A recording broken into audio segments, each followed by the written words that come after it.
अदाकारा और टीवी मेजबान निदा यासिर ने कहा है कि जिन मर्दों को रन मुरीद के ताने दिए जाते हैं, दरअसल ऐसे शौहरों की बीवियां उनकी नफ्सियात से खेलकर उन्हें काबू कर लेती हैं। निदा यासिर के हाल ही में नशर होने वाले मॉर्निंग शो में मियां और बीवी में अच्छे ताल्लुकात किस तरह बरकरार रखे जाएं, इस पर गुफ्तगू की गई, जहां मेजबान ने भी अपने ख्यालात का इजहार किया। प्रोग्राम में शामिल नफ्सियाती माहिर खातून का कहना था कि आमतौर पर मर्द हजरात को घरेलू काम करने की आदत नहीं होती। अगर ऐसे अफराद कोई काम करने लगते हैं तो उन्हें बीवियां ताने देती हैं। माहिर नफ्सियात के मुताबिक मर्द से अगर किसी काम के दौरान कोई गलती हो जाए तो बीवियां उन्हें ताने देती हैं, जबकि वो ये नहीं सोचती कि उनके पास घरेलू काम करने की महारत है जो कि मर्दों के पास नहीं। इसी बात पर निदा यासिर का कहना था कि ये हकीकत है कि पास बीवियां दुरुस्त अंदाज में काम न करने पर शोहरों को ताने देती हैं और खवातीन के पास ये ताकत होती है कि वो तमाम काम कर सकें। टीवी मेजबान ने कहा, लेकिन खवातीन अपने शोहरों को समझा सकती हैं, ताहम वो उन्हें समझाने के बजाय उन्हें काबू में रखना चाहती हैं। निदा यासिर के मुताबिक जो शोहर अपनी बीवी की बात मान रहे होते हैं या उनकी हदायत पर चल रहे होते हैं तो उनसे मुतालिक गलत सोचा जाता है। ये कहा जाता है कि वो अपनी बीवी को मानता है। टीवी मेजबान का कहना था कि शोहरों से अपनी बात मनवाने के लिए खवातीन उनकी नफ्सियात से खेलती हैं।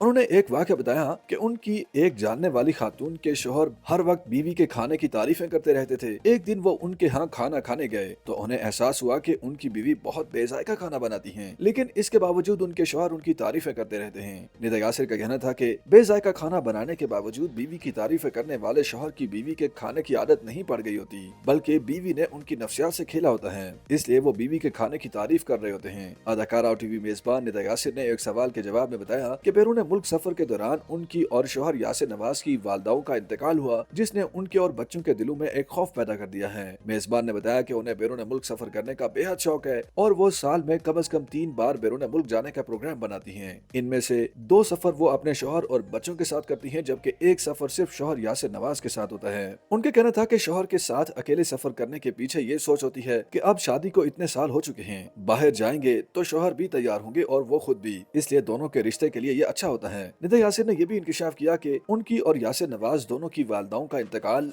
उस वक्त हुआ था जब वो दोनों बैरून मुल्क सफर पर थे और वो फौरन फ्लाइट न मिलने की वजह से अपनी वालदाओं की तदफीन में भी शिरकत नहीं कर सके थे। मेजबान के मुताबिक उनकी वालदा का इंतकाल कोविड के फौरन बाद हुआ था। उस वक्त वो मालदीव में थी, लेकिन कोरोना की पाबंदियों के बायस उन्हें फौरी फ्लाइट नहीं मिली, जबकि यासिर की वालदा का इंतकाल उस वक्त हुआ जब वो नॉर्वे पहुंचे थे, इसलिए उनकी फौरी वापसी भी मुमकिन नहीं हो सकी। उनका मजीद कहना था कि पे दर पे बुजुर्गों की अमवात ने न सिर्फ हमारे दिलों में बल्कि हमारे बच्चों के दिलों में भी एक गहरा खौफ बिठा दिया है। YouTube पर गूगली न्यूज देखने के लिए youtube.com की सर्च बार में गूगली न्यूज टीवी टाइप करें। गूगली न्यूज के पेज पर सुर्ख रंग के सब्सक्रिप्शन वाले बटन पर क्लिक करना ना भूलिए। YouTube पेज पर अपलोड होने वाली वीडियो से बाखबर रहने के लिए बेल आइकन पर क्लिक कीजिए। आपको हर नई वीडियो के बारे में नोटिफिकेशन मौसूल हो जाएगा।